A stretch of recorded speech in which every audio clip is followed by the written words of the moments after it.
I think that the reason I get into theater in the first place was it was a chance for me to shed the skin that I didn't feel terribly comfortable in, to fully envelop myself in some other somebody.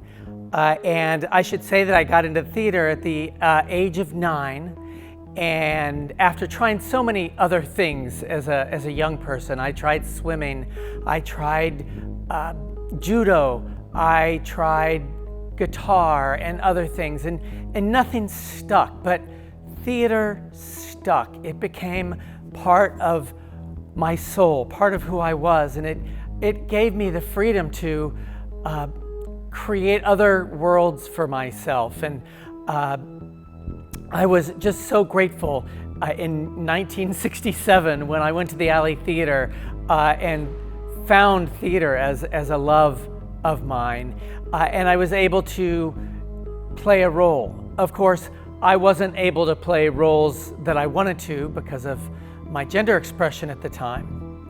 But I should say that when I was really, really very young, before I found theater, everybody knew that I wanted to be a girl. I mean, everybody knew that Ricky wanted to be a girl, and that was just totally okay. And I was able to dress up at Halloween, and my parents owned a ladies' clothing shop, and I was able to play with some of those clothes, and I was pretty happy about that.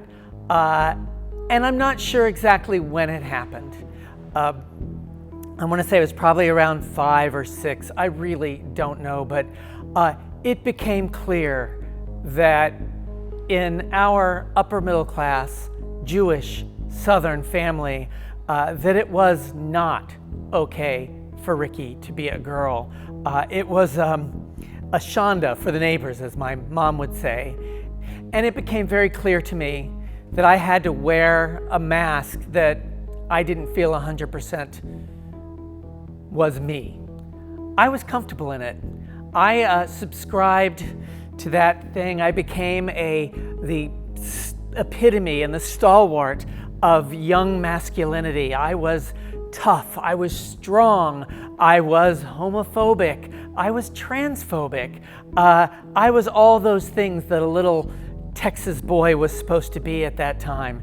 And but all the time inside, I didn't feel right. I had this thing that I couldn't control, and I hated myself for it. I hated myself for it. But I played the game. I did the job. I did what I was supposed to do, and I went through high school and college and the beginning of my career in New York and then in Chicago, making sure that I was the most manly person I could possibly be. And I say it was in my early 30s when I started to come to terms with my gender identity in a great way with the help of my girlfriend at the time, Sarah. I learned that this thing that I had, this abhorrent, loathsome thing, wasn't going to go away. And so I did what I was afraid to do, which was really explore my gender identity. I sought therapy, and I was so scared. I was so scared because I was afraid of what I would learn. I was afraid I would learn I was gay, which there could be nothing worse than that. I didn't get the difference between sexual orientation and gender identity. There's so much I didn't know. And I spent a long time with a therapist, and through all that work, I discovered that I was not a cross-dresser as I thought I was, but I was transsexual, I was transgender. My gender identity was more female than male, and although I think it's kind of in the middle, but I set off on the road to transition at that point. And at that time I was in Chicago. I was in my late 30s. I had a business in what we call business theater, and I was making lots of money. I had a lot of people in my life, people who I called at the time my friends. I was living the American dream. I had everything I wanted, except for this one nagging thing that I could not control. I had to think about what I was going to do. My business was everything to me. It was everything to me. It was the most important thing. It superseded everything else. It was my love. I built it from nothing to a huge company. I had employees that I considered my children, that I felt responsible for. I loved my company. It is what I lived and I was going to say died, but I'm not dead. It was what I lived for. So by the time I decided that I needed a transition, I had business partners. I had 3 business partners that I brought into the business with me. And when I told them that I had a desire to transition and stay with the company,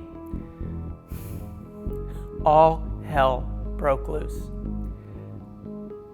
And 3 days after that, I walked out of my office for the very last time. I was kicked out of my own company and then entered into a really bitter dispute with my partners on my compensation for the company I built. I should say that this wound is pretty raw to this day, and that was 21 years ago. So now, here I am in Austin with a theater community. I'm sitting in that theater now. This theater community, I'm so proud. This project, Trans Lives, Trans Voices, of which I'm so proud. And so proud to add my voice to one of those voices that needs to be heard, should be heard, cries out to be heard. I'm proud. I'm proud of this. I'm proud of the theater community. And I'm proud to be here.